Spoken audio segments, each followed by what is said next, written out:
bienvenue dans Elles agissent, le podcast qui donne la parole aux femmes qui font bouger les choses. À chaque épisode, je donnerai la parole à une femme pour qu'elle nous présente son univers, son métier, ses convictions.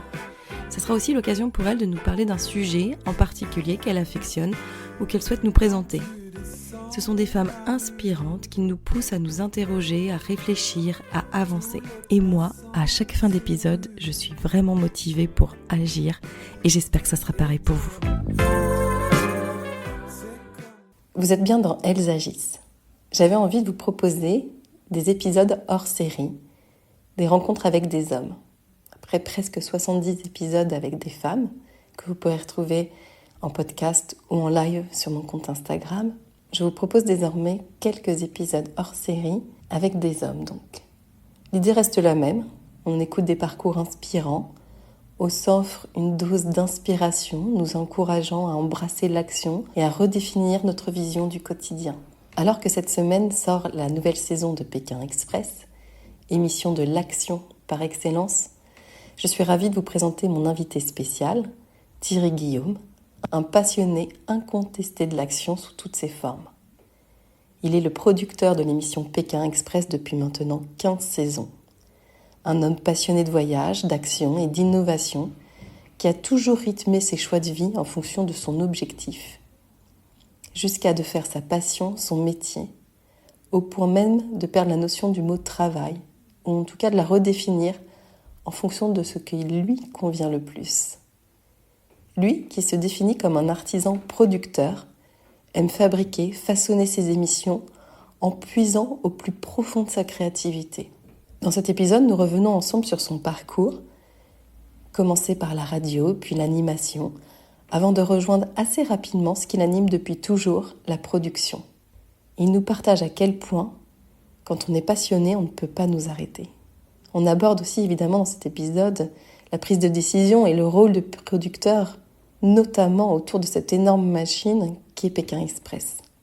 On parle de l'action dans sa vie, de l'affirmation de soi et de comment être pleinement acteur, rythmé par sa passion et ses envies. Allez, je vous souhaite une très bonne écoute pour ce premier épisode hors série.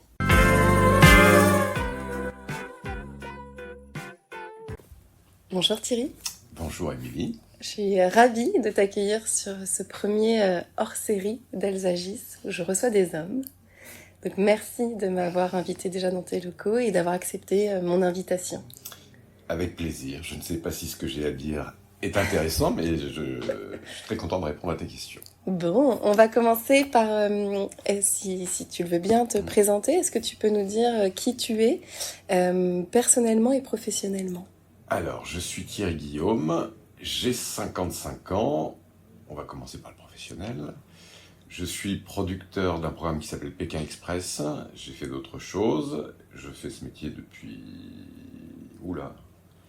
35 ans, ou un peu plus, 40 ans. J'ai fait d'autres choses avant. Et personnellement, papa d'une grande fille de 23 ans. Voilà. Alors, est-ce que tu peux revenir sur ton parcours donc avant d'être producteur, tu as été dans l'animation, la radio, etc. Oui, alors j'ai découvert la radio quand j'avais 10-11 ans. J'écoutais la nuit avec un vieux transistor caché sous mon oreiller des programmes, des émissions de nuit à la radio. Et j'ai trouvé ça formidable tout jeune d'entendre des gens qui parlaient à une multitude de personnes avec un univers, d'abord des voix, un univers, de la musique, des histoires, et j'ai trouvé ça magique.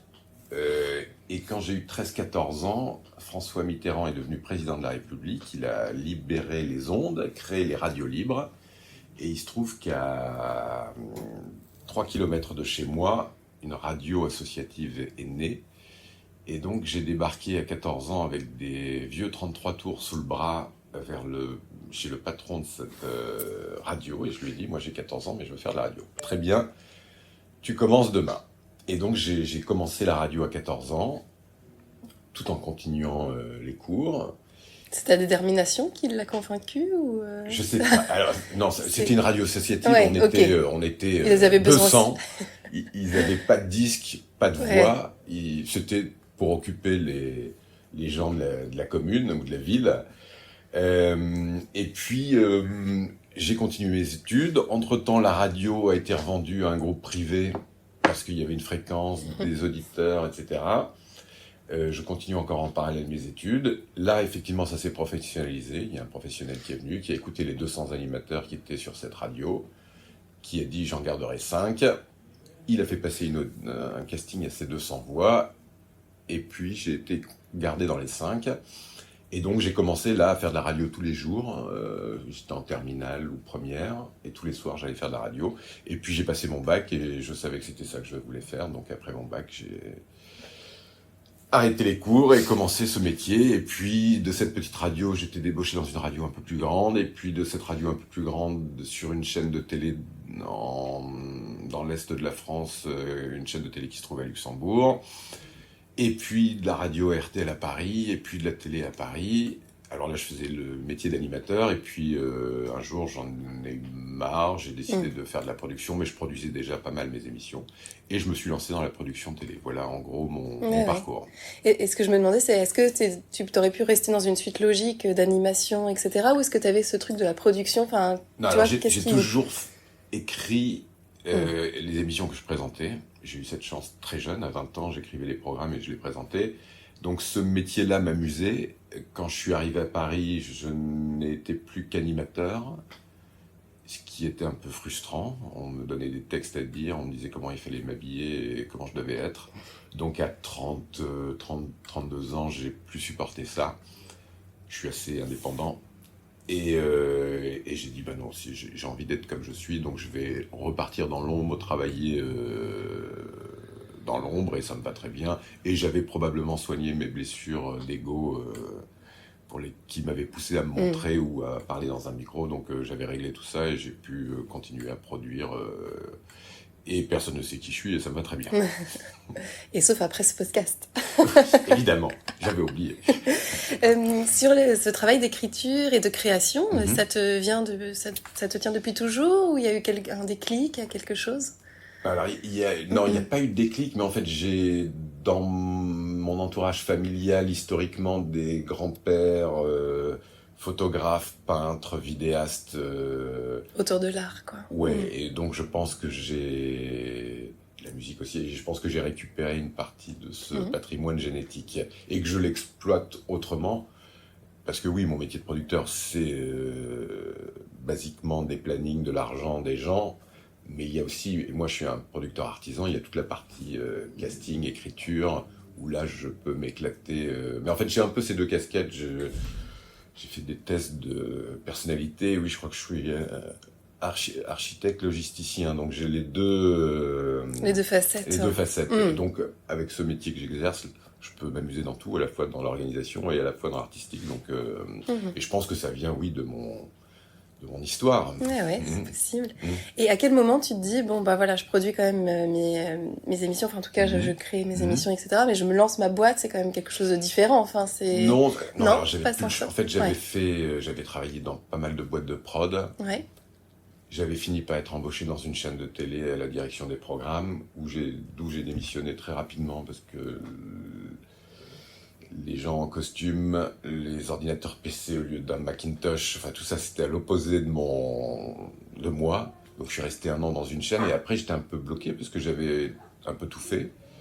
Et donc le seul truc que je n'avais pas fait, c'était monter une boîte pour être indépendant. Je me suis dit essayons et puis ça fait 20 ans. Donc voilà, j'y suis arrivé par la force. Je suis pas un entrepreneur, j'y suis arrivé par la force des choses parce que il n'y avait plus rien autour de moi qui correspondait à ce que je voulais faire.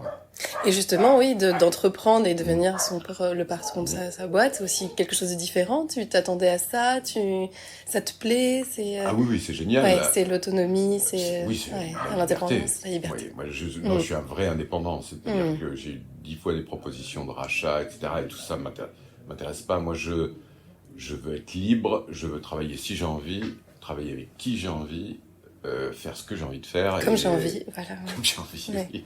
Et donc, oui, je ne veux pas devenir multimillionnaire, c'est pas ma motivation. Donc ça correspond, je crois, exactement à ce que je voulais faire sans le savoir.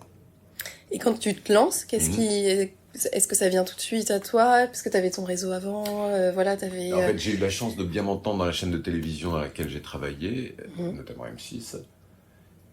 Et en fait, j'achetais des programmes pour la chaîne, ce qu'on appelle des formats qui vont devenir des programmes en France.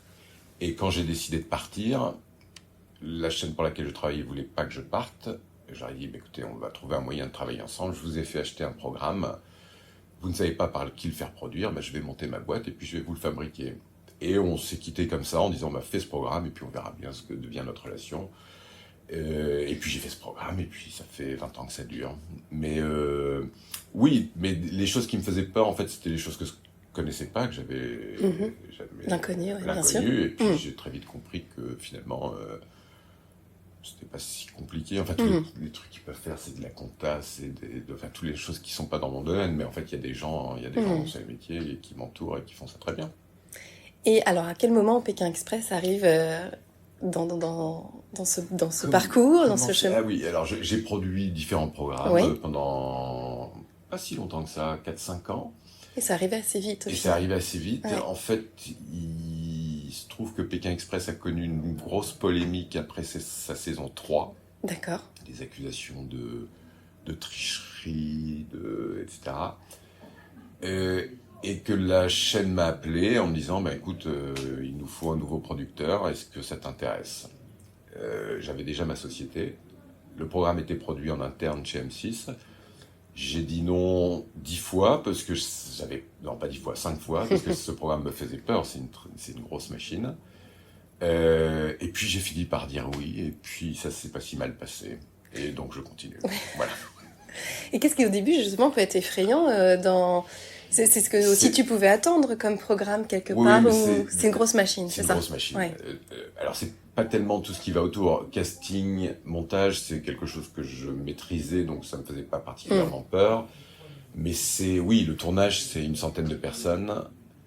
Je pense que c'est un des programmes les plus durs à produire parce qu'il est itinérant et que on a une vingtaine de véhicules qui avancent chaque jour avec d'un côté des candidats isolés, typiquement des comptables, des directeurs de prod, des décorateurs, et c'est un convoi. C'est un gros convoi. Attends, il y a tout ce monde-là? Oui. Ouais. Donc oui, une centaine de personnes pendant 40 ou 45 jours. Ouais. Avec toutes les inconnues qui vont avec, les passages de frontières, les imprévus, les routes dangereuses, etc., etc. Donc oui, c'est une grosse machine qui impressionne. C'est ça qui me faisait peur. Et qui me fait toujours peur d'ailleurs. Mais j'ai dépassé cette peur et je vis avec en tournage. Et puis voilà, une fois qu'on est rentré à Paris, il ne peut plus rien m'arriver, je souffle à chaque fois qu'on rentre et puis je retremble la fois d'après quand on repart. Voilà. Et il y a aussi envie, non? Il n'y avait pas l'adrénaline de se redire, on n'est pas accro aussi à ça? Si, c'est très excitant, mais très fatigant aussi. Donc, non, je vais faire, j'en ai fait 15, donc il y a toujours de l'adrénaline, toujours du plaisir. Mais toujours de la peur aussi. Donc, et pour l'instant, il y a eu des problèmes, des accidents, parfois graves. Donc je suis toujours parti, mais je sais que ça c'est un truc qui... Oui, oui, c'est un programme dangereux. Donc pour l'instant, je vis bien avec parce qu'il n'y a pas eu de drame. Mais c'est ce qui me fait peur. Bien sûr. Voilà. Et quelle est la part justement d'obligations, de choses qui sont non modulables et de choses qui peuvent être modulées? Est-ce que c'est un programme international du coup? Est-ce qu'il y a des choses qui sont propres à la France? Et Alors la France, c'est le pays du monde qui en a fait le plus. Ah oui, d'accord. Okay. Donc je dois être historiquement le plus vieux producteur, enfin pas le plus vieux, mais celui qui en a fait le plus. Et donc tous les ans, on inaugure des nouvelles routes que d'autres pays ensuite reprennent. On inaugure de nouvelles règles que d'autres pays reprennent. Comme historiquement, on est le plus ancien, on est toujours un petit peu devant et les autres nous retournent dans nos pas ensuite. Donc on défriche des routes, on défriche des pays. Voilà. Mais après, j'ai une liberté assez grande dans le contenu, en regardant les fondamentaux, le stop, les nuits chez les locaux, et après tout le reste, c'est... à nous d'imaginer ce qui va réveiller la machine régulièrement. Alors justement, comment tu t'imagines ça? Comment tu trouves tes idées? Est-ce que tu as des... Tout le temps, tu es en train d'imaginer? Ouais, Oui. c'est ça, En fait, oui. la particularité de mon métier, c'est qu'il n'y a pas d'heure où je travaille et d'heure où je ne travaille pas. Ce qui est aussi fatigant, j'imagine. Ouais, mais stimulant. Oui, mais c'est comme tout ce qu'on disait Ouais, tout à ouais, l'heure, ouais. quoi. Mais donc, en fait, oui, je peux Ouais, réfléchir à des choses en ouais. vacances. Je peux, quand je travaille, réfléchir à d'autres choses. Enfin, il n'y a pas de séparation dans ma vie. Il n'y a pas de travail et de pas travail, en fait. Donc, oui, il y a des idées qui me viennent. Et puis, parfois, je me bloque derrière mon ordinateur pour m'obliger à trouver des trucs. Et je ne suis pas encore complètement à sec, donc j'ai encore quelques ressources. Donc, non, ça vient toujours. Donc, comment, pourquoi, ça, j'en sais rien. Mais oui, on trouve toujours des idées. Donc quand tu trouves une idée, tu la partages ou tu es sûr de toi et tu y vas et est-ce qu'il faut imposer aussi parfois parce Oui, que oui, ouais, c'est le rôle c'est d'un ça, producteur, c'est c'est d'avoir ça. des convictions et de les imposer. Typiquement par rapport à un client qui parfois est un peu Et oui. plus... donc c'est mon boulot, et puis parfois je me trompe, parfois pas, et puis parfois je teste ici au bureau avec ma fille des trucs, et puis une fois que j'en suis sûr, je vais les proposer à la chaîne, et puis j'essaye de les convaincre. Mm. Mais oui, c'est ça le boulot d'un producteur, c'est d'avoir des convictions, de détecter des talents, d'avoir des convictions, des idées, et puis de les pousser pour que ça soit testé Mm. grandeur réelle. Ouais, ouais. Mm. Justement, t'as en tête une création, une épreuve dont enfin, toi tu croyais vraiment et tu l'as vraiment défendu. Non, non, alors j'ai eu la chance il y a quelques années, Pékin s'est arrêté pendant quelques années et du coup j'ai eu un peu de temps de libre et j'ai imaginé un programme qui est devenu un format, une émission. Donc là, ça c'était une aventure assez passionnante parce que je suis vraiment parti de refaire quelque chose qui a déjà été fait à l'étranger. C'est bien, mais en termes de création, c'est pas le top. Le top, c'est de partir de zéro et de réussir à imposer une idée qui va arriver à l'antenne. J'ai eu la chance de faire ça une fois dans ma vie, sur une grande chaîne nationale. Et ça, c'était une expérience assez chouette, oui, de partir de rien et de convaincre des gens que cette idée est bonne, qu'il faut la faire et tout imaginer. Mm. Le casting, l'écriture, l'habillage, la musique, l'univers. Donc ça, c'était une chouette expérience qui est assez rare en France parce qu'il y a très peu de création. Donc j'ai eu la chance de pouvoir faire ça une fois. Ça a suffi à me calmer parce que oui, c'est un gros risque financier aussi. Ouais. Mais ça, c'est le top de la création. Nourrir un programme qui existe, c'est intéressant, mais créer un programme, c'est encore plus intéressant. Mais là, est-ce que tu as encore la possibilité de le faire vraiment en termes de Oui, temps et de... oui, Ouais. il faut juste... Alors je dois faire partie de ces feignants qui se mettent vraiment au travail quand la nécessité est plus... Donc oui, typiquement, j'ai créé ce programme qui s'appelait Wide, la course de survie, au moment où Pékin Express s'était arrêté et que je n'avais plus de travail. Donc, mais j'ai toujours été un peu comme ça dans ma vie. C'est-à-dire quand il faut, bah, j'y vais. Et autrement, je fais tourner la machine. Mais oui, mais là j'ai toujours 2, 3 idées qui traînent, sur lesquelles même quand j'ai des productions en cours, dès que j'ai 2 heures, je me remets sur mon dossier, j'essaye d'avancer. Donc il y a toujours des idées qui traînent et puis parfois je les pousse, parfois moins. Ça dépend des périodes. Et du coup, pour revenir à Pékin, tu vas en repérage aussi Non, alors non. je fais T'as pas. une équipe J'ai une ouais. équipe qui va en repérage. Moi, je ne fais que le tournage. Tu fais quand même le tournage. Qu'est-ce qui est important que tu sois là? Pourquoi c'est important que tu sois là? Bah, ce type de programme, en fait, se pilote à la minute, à la fois en artistique, Mhm. puisque quand on écrit une route, quand on écrit des épreuves, on adapte en permanence en fonction de ce qui se passe en réalité. Et il y a un autre aspect qui est très important, c'est la sécurité. Mhm. Et ça, pour le gérer, je me suis responsable des 100 personnes qui se baladent sur la route, pénalement.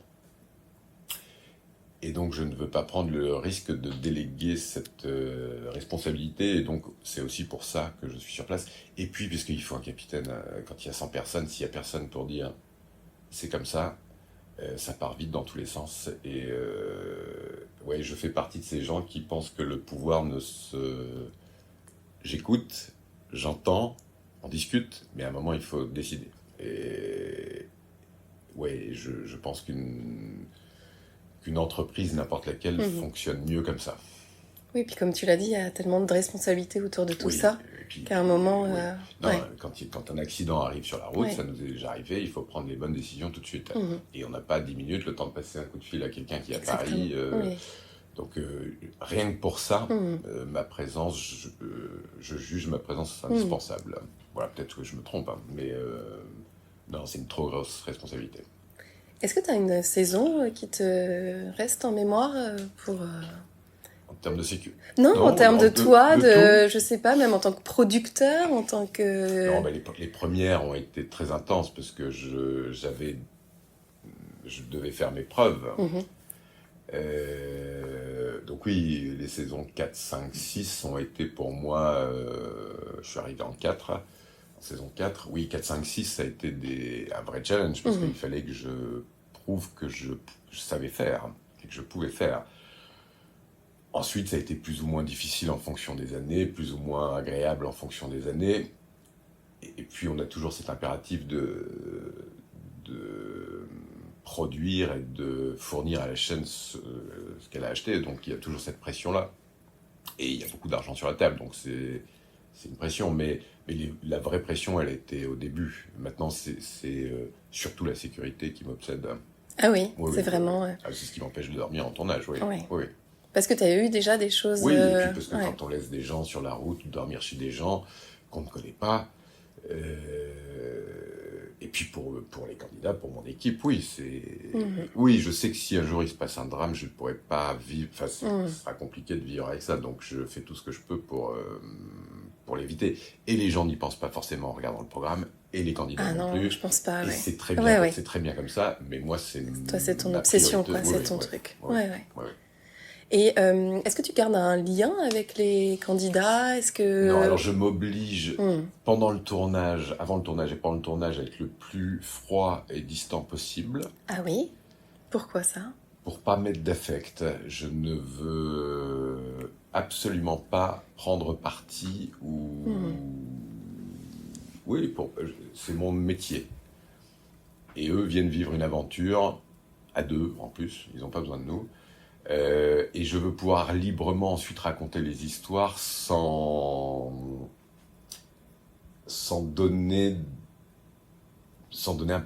prendre un parti pris en fait. Donc je me blinde le plus possible. Et puis une fois que le tournage est fini, parfois oui, mais je garde. Non, je me. Et puis les candidats, il y en a 16 tous les ans. Oui, c'est vrai que... fois 15 ou fois 16. Non, il y a des gens dont je me souviens mieux, mais je garde quasiment jamais de contact. Est-ce que tu peux nous dire justement comment, on parlait tout à l'heure des côtés très factuels, très administratifs qu'il y a. Est-ce que tu peux, alors je sais que c'est difficile, mais décrire ton rôle? Alors pas une journée type parce que c'est une question un peu, alors, mais voilà, quels sont les différents... Une production en fait, d'une saison de Pékin Express, ça s'étale à peu près sur 10 mois. Ouais. Il y a d'abord toute une phase où je suis tout seul, où j'écris la route, donc d'où on part, où on arrive, quel pays, où allons-nous faire des épreuves, quel type d'épreuves, etc. Ça, c'est la première phase qui dure un mois. Ensuite, en parallèle, il y a une équipe qui part en repérage avec cette pré-route que j'ai écrite. En parallèle, il y a le casting qui commence. Donc le repérage va vérifier que le nombre de kilomètres est bon, qu'il y aura des infrastructures pour nous accueillir, les autorisations, etc.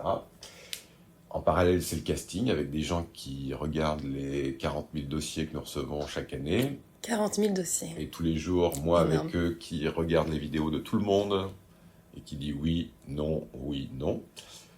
Ça, c'est la phase casting. Puis les phases finales de casting où on voit les meilleurs et on choisit. Ensuite, il y a le tournage. Donc là, c'est tous les jours de 6h du matin à 23h le soir sur la route au bout du monde, pendant 40 jours. Et puis après, il y a la post-production, donc le montage. Un épisode de Pékin Express, c'est 65 jours de montage, donc fois 10 pour une saison. Et là, je découpe mes journées en deux. Le matin, je suis en post-production, en montage, où je vois tout ce qui est fait, je redirige, etc. Et l'après-midi, en général, je suis déjà en train de préparer souvent une nouvelle saison avec une nouvelle route, de nouvelles épreuves, etc. Et puis ensuite la diffusion qui arrive et la gestion de la diffusion, le suivi des candidats, toute la com, etc. Donc voilà mais ça va du planning. Et puis au milieu de tout ça, il y a des budgets, des plannings, des ressources humaines, du recrutement pour faire entrer des nouveaux dans l'équipe, trouver des nouveaux talents pour occuper n'importe quel poste. Enfin, voilà, donc c'est assez complet.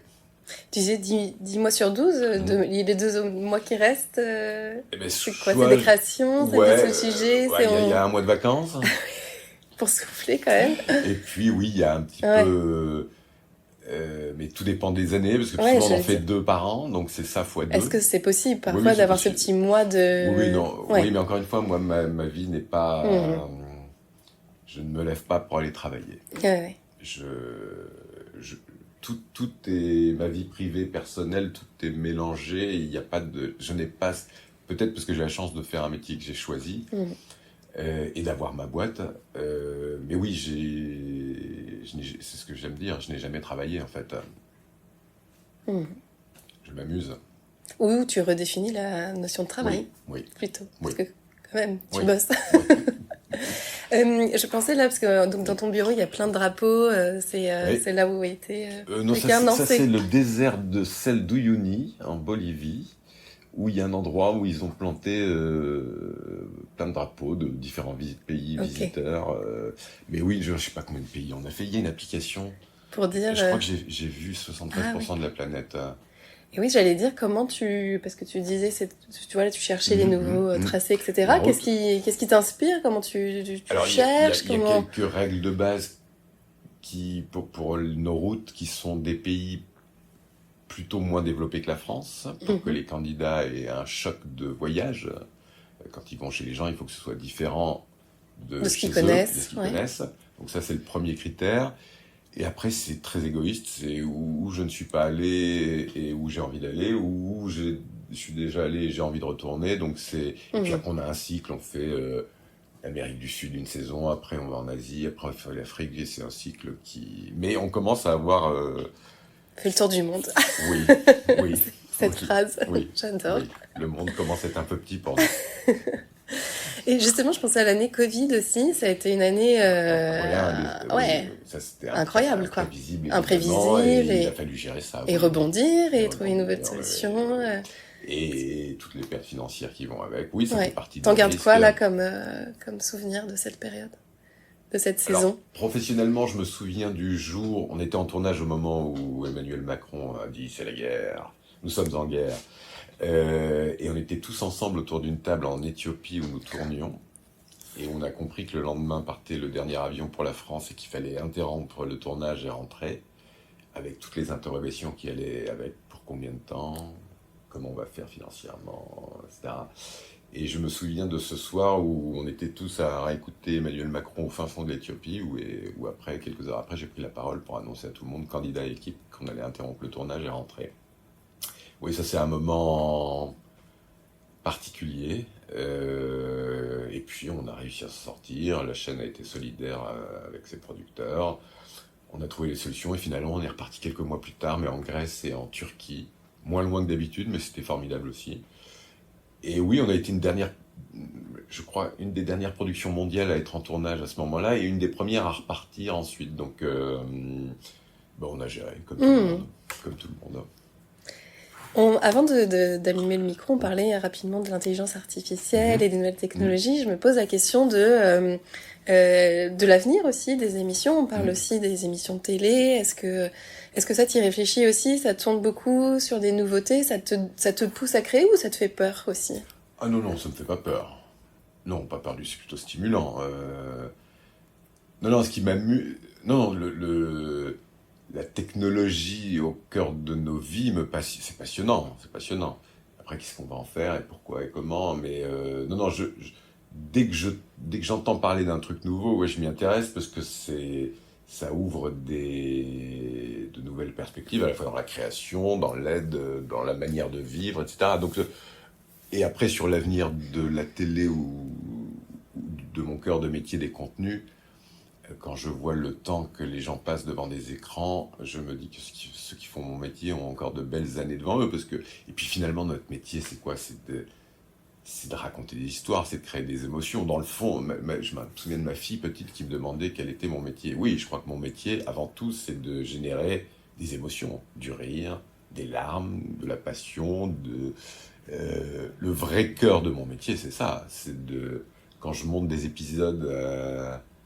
à des gens où quand je sais que les téléspectateurs regardent et rient, pleurent, comme on a voulu le faire, presque, parce qu'on cherche à provoquer ça, c'est la plus belle des récompenses. Donc mon métier, en fait, c'est de raconter des histoires. Et tout ce qui sert à raconter des histoires, m'intéresse, oui.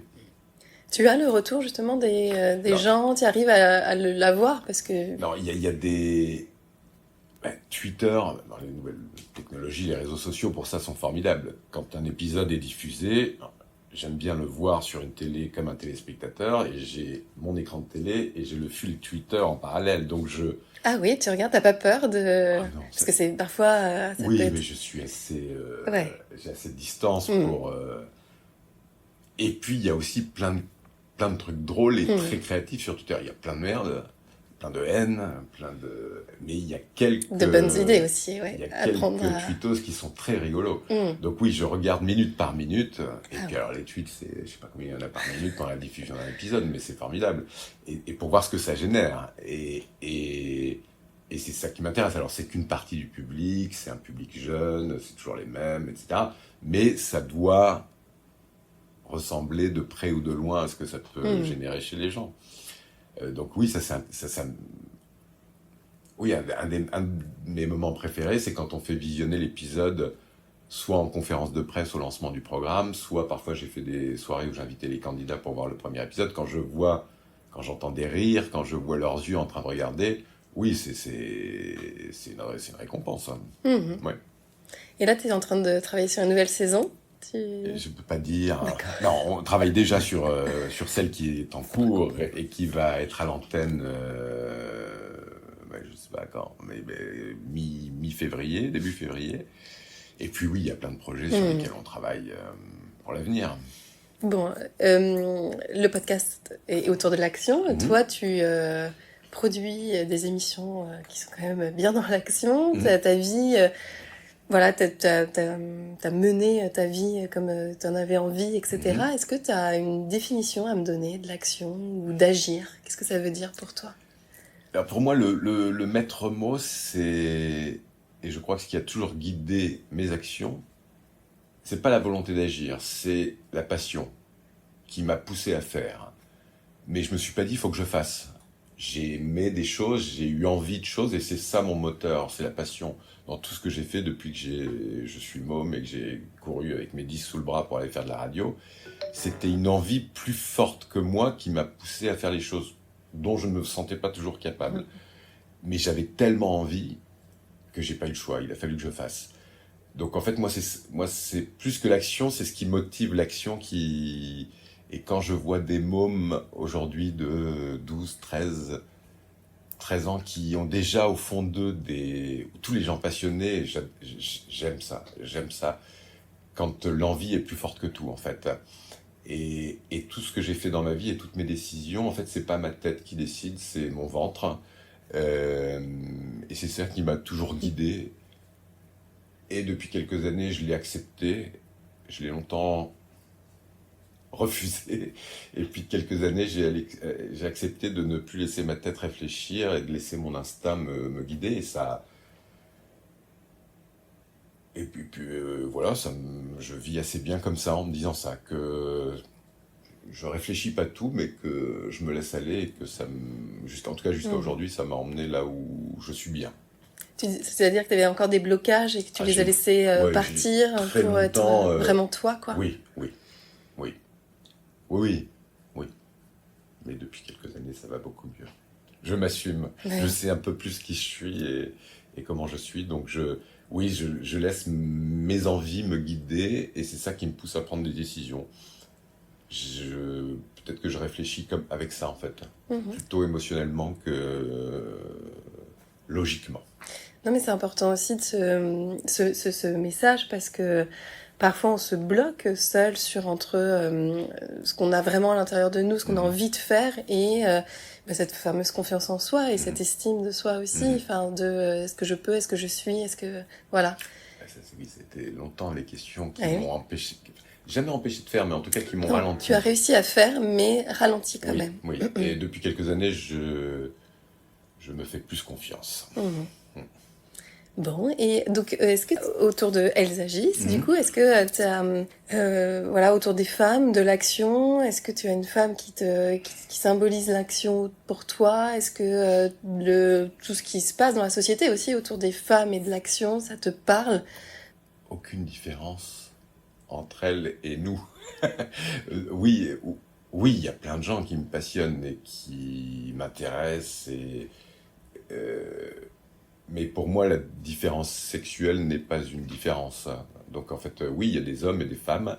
Et si je devais citer des exemples, non, en fait, moi, je suis. Ouais, j'aime les gens qui sont passionnés, justement. Ouais, C'est la passion ouais, ouais, ouais. qui t'attire et Oui, qui et dans t'intéresse tous les et qui domaines, te... Ouais. être guidé par les gens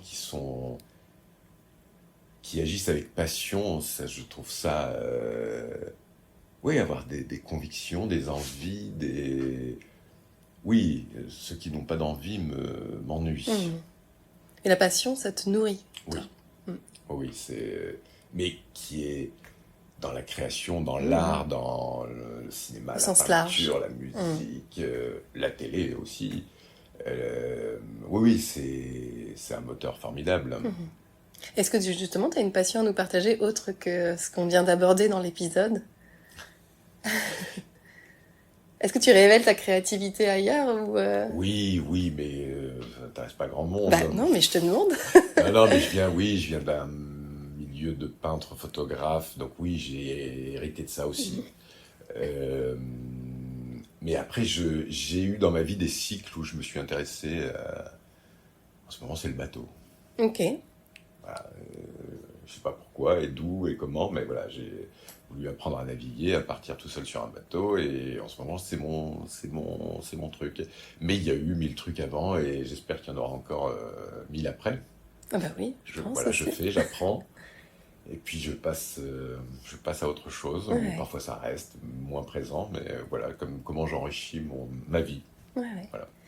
J'ai une dernière question aussi Mm. sur au quotidien, est-ce que tu as un homme, une femme qui t'inspire sur justement l'action, avec qui tu collabores, ou qui te motive, ou qui te Bah, passionne, etc. alors j'ai eu la chance de rencontrer dans ma vie des gens qui m'ont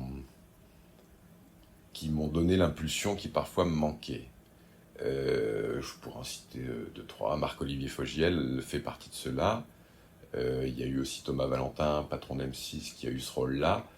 Et c'est ce qu'ils m'ont dit un jour, mais non, vas-y, Mm. vas-y. Et c'est ce qu'aujourd'hui, en vieillissant, j'essaye d'apporter à. Et ça aussi, ça a du sens dans mon métier aujourd'hui. C'est qu'il y a d'abord eu la période où il fallait que je fasse mes preuves, et puis maintenant je suis dans, oui, l'idée de transmission, c'est-à-dire d'aller chercher des jeunes chez qui je sens quelque chose, pour leur mettre le pied à l'étrier, les former, et pour qu'après ils puissent, comme moi j'ai eu la chance, faire leur route. Donc ça c'est oui, depuis 4-5 ans, c'est un vrai truc qui donne du sens à mon travail. Mhm. Il y a les gens qui regardent, et puis il y a l'équipe, ceux avec qui je travaille. Et ça, oui, c'est une phase aussi passionnante de transmettre. Donc en ce moment, je suis là-dedans et ça me nourrit, ça me nourrit. Oui, de transmettre et aussi d'y croire quand nous, on n'y croit pas trop parfois, quoi. Oui, oui, mais Mm. aller chercher des gens qui, parfois, je reçois des CV de, j'habite le fin fond de l'Alsace, mais j'aimerais vous voir parce que j'ai des idées. Eh ben, venez me voir. Et, même si c'est quelqu'un qui n'a jamais rien fait, si je sens un truc, les gens sont, tout le monde est capable d'apprendre.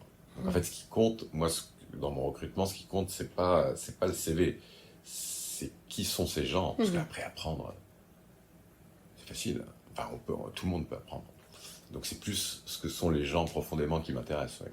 Mais du coup, ça, tu travailles tes ressentis, ton intuition. Comme je disais tout à l'heure, oui, je me laisse guider Ouais, de plus en par ce que plus. je Ouais. ressens. Oui, Ouais. et je peux croiser quelqu'un 30 secondes et me dire, bah, tiens, on va essayer. Ah oui? Oui, Ça t'est déjà arrivé, ça? oui, très souvent, et c'est génial. Ouais, c'est génial. De Ouais, récupérer ouais. des garçons ou des filles qui ont 25 ans, que je croise par hasard ou pas par hasard, et dire, ben ok, on va t'apprendre, et puis on va voir ce que ça donne.